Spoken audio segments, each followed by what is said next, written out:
Hello everyone, today is 11th of November. My name is Sahil and welcome to the newspaper analysis. Friends, today into the GS folder we will be taking a quote from the Reynold neighbor who is a very prominent ethicist. Guys, he says, man's capacity for justice makes a democracy possible, but man's inclination to injustice makes a democracy necessary. Now guys, here I would like to give you a reference of one more thinker, that is the Thomas Hobbes. Now, he had defined that the original state of nature of humans is brutal, nasty, solitary, and humans are at eternal conflict with each other. Now, guys, out of that particular justification, the Reynolds neighbor had also called that the humans naturally have an inclination towards the injustice, and out of this particular thing, the democracy becomes even more necessary because a democracy promises the justice, the basic entitlements, and the basic dignities of life. So, guys, anyhow, the democracy is the most essential and needed form of governance structure. Now, guys, we can utilize this particular quote into the GS paper number 2, GS paper number 4, as well as into the essays on democracy. Now, guys, that's all about today's GS folder, and now let's take the newspaper analysis in detail. Now guys, let's first of all see the overview of the articles that we will be taking up today. Guys, beforehand I tell you, today there are not much important news because the papers are filled with the Bihar election results, US elections, and all such kind of things. Now guys, you can see this is the first page. Here again, the Bihar election has been mentioned and nothing important is there onto this particular page. Guys, here we can see that the Supreme Court decision has been mentioned. Now guys, what is happening? The Delhi government wants that 80% of the ICU beds should be reserved should be reserved for the COVID patients in 33 of the hospitals. But this particular thing was refused by the Delhi High Court, and now the government is approaching to the Supreme Court. But Supreme Court has asked them again to go to the Delhi High Court. So nothing substantial has happened here. Then guys, the PM seeks respect for territorial integrity. We'll see this thing. After that, guys, the advertisement and the regional section is filled with the pollution, rising number of cases, etc. Then guys, we reach to the editorial page. Now this particular article, it is talking about the Finance Commission's report which has been submitted to the president. Already we had seen this particular article yesterday. Moreover guys, till the moment the report will not be made public, we can't say anything into this particular regard. So when it will be made public, we'll be seeing it again. Then guys, this article, it is talking again about the Bihar election not needed. Then guys, this particular article, it is talking about the recent Pfizer vaccine. So we will be seeing the science and tech angle behind it, the problems, what is this mRNA technology, and all these kind of things. Then guys, this particular article, it is a very generalistic article and it is just talking that how government needs to enhance the public hospitals capacity into the aftermath of the pandemic. Guys, nothing very important substance has been given. Then guys, the next page, again the Bihar elections not needed. Then guys, this particular article, it is talking about the employment and some very good data have been given. We will be using them. Then guys, this particular page is filled with the regional news and the news not relevant for the UPSC. Again, the page is filled with the Bihar elections. Guys, showcase page is not important. Now onto the world page also, something important has not been mentioned. Guys, this particular article talks about the Joe Biden's plan to improve the relations with the China. However, as I have told you that he will be assuming the office into the January, and only then we can actually know that what is his approach. And guys, as you will be needing these kind of things into the mains next year, so till then the particular trend would have been emerged. So I will not suggest you to go into any kind of predictions and speculations. Then guys, this is the business page. Business page, nothing important has been carried here. There just the finance minister is saying the banks that they should not distance from the customers, give them the loan. However, nothing concrete is given. Then guys, we will be going to the PIB. Now this is the PIB, and into the PIB, here we can see that the 20th summit of the SEO has been held. So we will be seeing it what has happened. Then guys, the other news are not that important, and here into the Ministry of the Education, we can see that study in India and stay in India has been mentioned. So with respect to the internationalization of education, we will be seeing this particular news. So guys, that's all about the important articles, and now let's take the newspaper discussion in detail. Now guys, this particular news article has been taken from the PIB. Now here we can see that the Prime Minister has attended the 20th summit of the SCO, that is the Shanghai Cooperation Organization. Now guys, this particular year's summit is the first summit which is being held into the virtual format. Moreover guys, this is the third summit in which the India is participating since India became the member in 2017. And guys, for the reference, India and Pakistan both were given the membership in 2017 at the Astana summit. Now guys, Astana is into the Kazakhstan. Now guys, SCO as an Eurasian Union, it defines that its objective is to bring the political economic stability as well as for the military cooperation among their member countries. Now guys, it aims to bring the stability into the region as a whole. Now when we see the SCO's members, guys, there are total 8 members, that is the China, Kazakhstan, Kyrgyzstan, Russia, Tajikistan, Uzbekistan, India and Pakistan. Friends, just keep one thing into your mind that all the Central Asian countries except one is the member. Now, into the Central Asia, there are 5 countries, but as I said, that one is not there. So, guys, the Turkmenistan is not the member. So, just keep in mind that apart from the Turkmenistan, other 4 countries of the Central Asia, all of them are the members into the SCO. Now, guys, as this SCO summit had held, now the Prime Minister of India he made a representation and he had talked about the reformed multilateralism. Now, reformed multilateralism has been said that as an order which is based on to the cooperation, mutual help, because right now we are seeing an extraordinary crisis of the pandemic. So here it has been said that the countries should forget about their regional differences and should come together and should identify the converging grounds and to see that how unitedly this pandemic can be fought. Now, guys, moreover, the Prime Minister had also talked about the territorial integrity and had said that this is not the time that the ulterior motives needs to be pursued. Now, this was the reference which he made to the Pakistan as well as to the China, because guys, we had seen that this particular year the ceasefire violations they had made a kind of a record, and the China's unilateral attitude into the LAC region is also worth condemning. So on to that particular front, this particular observation has been made. Further, guys, it has also been made very clear by the India that India had always supported the infrastructural projects which promotes the connectivity and brings the regional stability. For example, guys, there is the International North South Transport Corridor, which is an infrastructural project which includes that the connections onto the rail road networks need to be built so that countries such as the India, Iran, Afghanistan, Azerbaijan, Russia can be connected into a network and the trade can be enhanced. Now guys, such kind of projects India has always approved. Moreover guys, India had also given a huge contribution into the Chabahar project as the Iran will be connected with the world economies. Moreover, guys, the Ashgabat agreement has also been talked here. Now, the Ashgabat agreement it is a multi-modal transport project which has been signed between the countries such as the Kazakhstan. Then there is the Uzbekistan. Then there is Turkmenistan, Iran, Oman.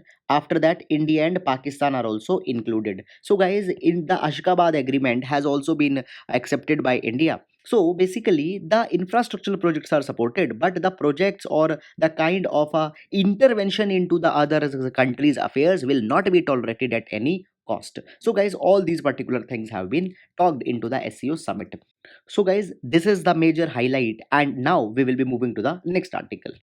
Now, guys, this particular article is again taken from the PIB. Now, this is with respect to the Ministry of Education. Now, guys, first of all, before going into this particular news article, I will be telling you some facts. See, Maulana Abul Kalam Azad, he was the first education minister of India. Now, his birth anniversary comes on to the 11th of November, and because of his being as the first education minister, 11th November is celebrated as the National Education Day. And on to the National Education Day, certain programs were launched by the Ministry of Education into the IIT Bombay. However, guys, that particular program or these kind of things are not that important.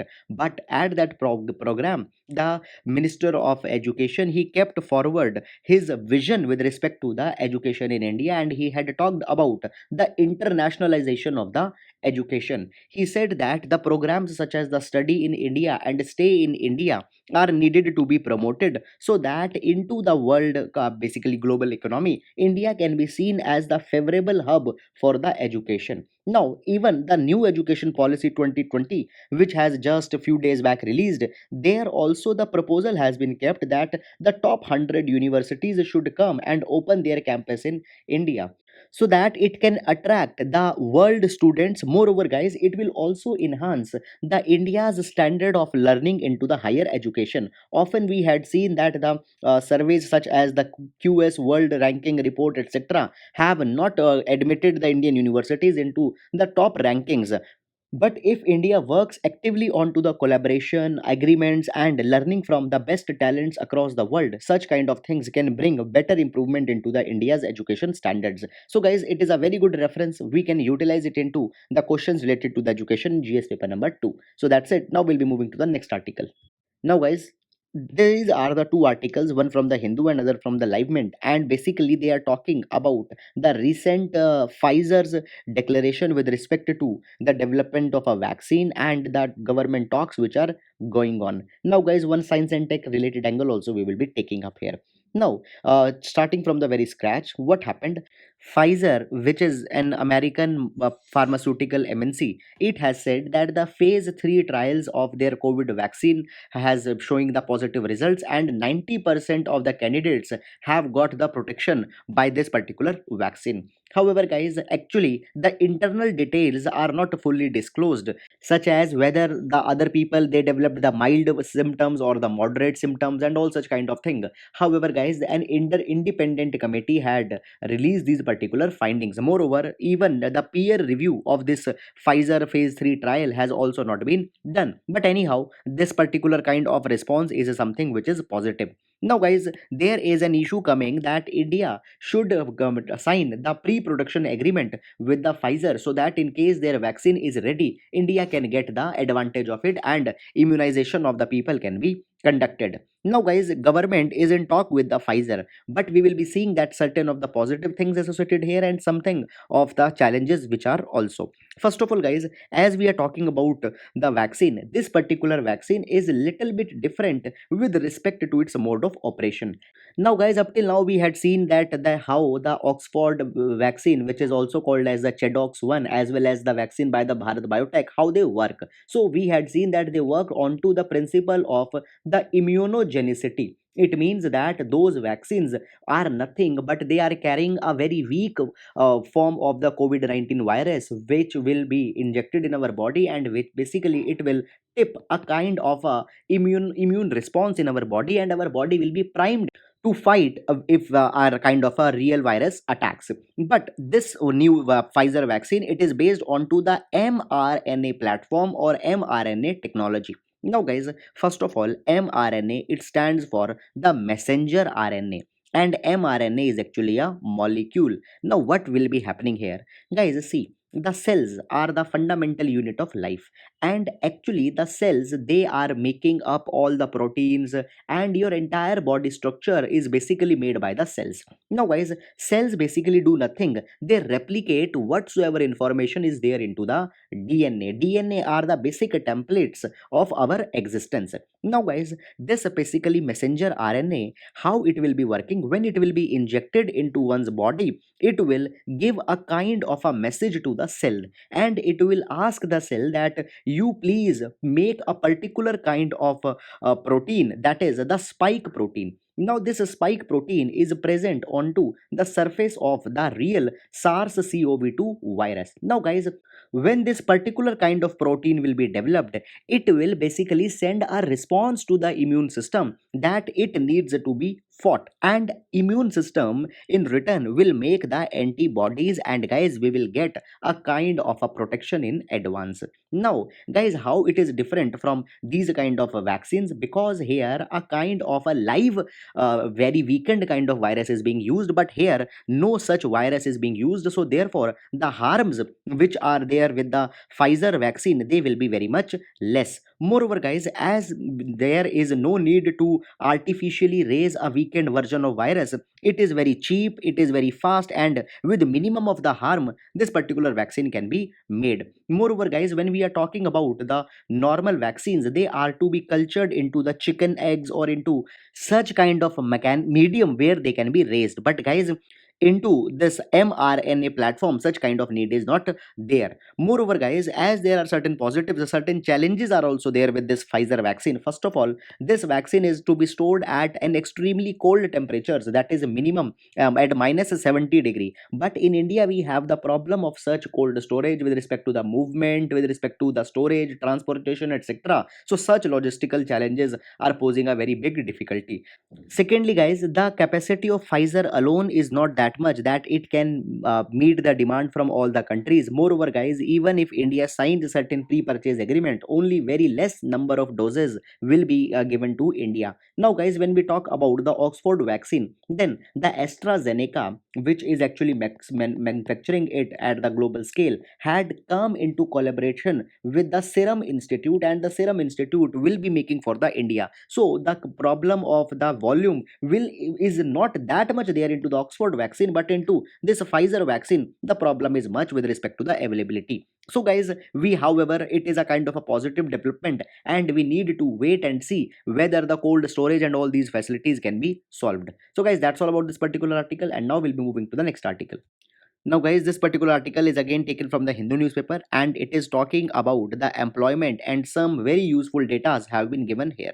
Now, see, it has been said that in last 9 quarters, India's economic performance has been very much bad, and continuously the number of jobs are going down. Now, guys, economic slowdown, and when this particular pandemic came, the lockdown was imposed, the joblessness had become even more problematic. And guys, finally, into the Bihar elections, the issue of the joblessness was raised when the political parties promised that the 10 lakh to 19 lakh jobs will be created. Now, guys, if we see the genesis of the joblessness in India, we need to go back to 2003. Now, this was the time when India actually was getting the fruits of the liberalization, privatization, and globalization. And this was the time when GDP was growing at the rate of 7%. And during this particular time, guys, 7.5 million non-agricultural jobs were being created, but only 2 million people were joining, because this was also the time when the prosperity was coming in Indian economy, and people were preferring for going to the higher education and pursuing their vocations and all such kind of thing. And guys, this was also the time when more than 5 million people, they were pulled out of agriculture and they shifted to the non-agricultural jobs, and they changed their entire stream. But guys, as the time passed, and when we reached the year around 2016, the demonetization was carried by the government. And moreover, guys, even before that also, the economic growth was not that much good, and the demonetization economy which was going down, it basically made a huge blow onto the new jobs. So guys, since the 2016, the job growth has been very much less. Now, guys, certain myths and realities with respect to the jobs in India has been given here. First of all, guys, it has been said that according to the national sample survey, only 7% jobs are there into the government enterprise. Guys, out of 465 million total jobs that are in India, just 265 million are into the non-farm, that is into the service sector, manufacturing sector, and only 34 million are into the government sector. So it basically shows that government capacity in providing the job is never that much. Moreover, guys, government jobs, if I tell you, there were 1.3 million jobs per annum which was being created by the government from the period of 2005 to 2012. But guys, now if we see from 2012 to 2018, just 0.4 million per annum government jobs are being created. So government actually is not having the capacity to develop the jobs. So therefore, guys, the need of an hour is that focus is need to be given onto the private sector jobs. For example, guys, if I give you the data again from the national sample survey, 99% of enterprise in India, they are the micro enterprise, and majority of them obviously are into the private sector. Now, if we specifically take the example of a Bihar, then in Bihar there are 22 industrial clusters, 138 handicraft clusters, and all such other specific clusters are also there. There is a need that government should support them rather than promising them a kind of a government job into PSU and all these kind of things.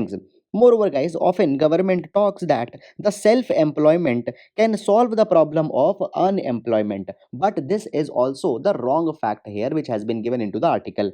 It has been said that the government's most touted kind of example is mudra. Whenever it talks about the self-employment, into the mudra, loans are provided to the people so that they can start their business. However, guys, it has been said into the last few years, if we see the data, then the youth into the self-employment is going down even after the schemes such as mudra. Now, if we take the data from 2005 to 2012, it was said, guys, that there were 81 million people who were involved into the self-employed ventures, but by 2012 they reached to 63 million, and by 2018 it reached to only 49 million. So every day the self-employment also is going very much down. Now, guys, National Education Policy 2020 had actually provided that the skills are needed to be imbibed into the youth, vocations are needed to be taught to them. This is a very good idea, but even more important than this is that actually where they will be absorbed. So, guys, for this particular thing, it is now the time that government should define such a kind of a strategy where actually the people could be employed, and the private sector should be given much more upper support here in this regard. So, guys, this is all here. Now into GS paper number 3, such data can be highly helpful. So, guys, that's all about this particular article. I hope that you have understood it. And friends, as much of the news papers today are filled with the Bihar election, US elections, and all such kind of things, so only these are the relevant articles. So that's all for today. Thank you so much.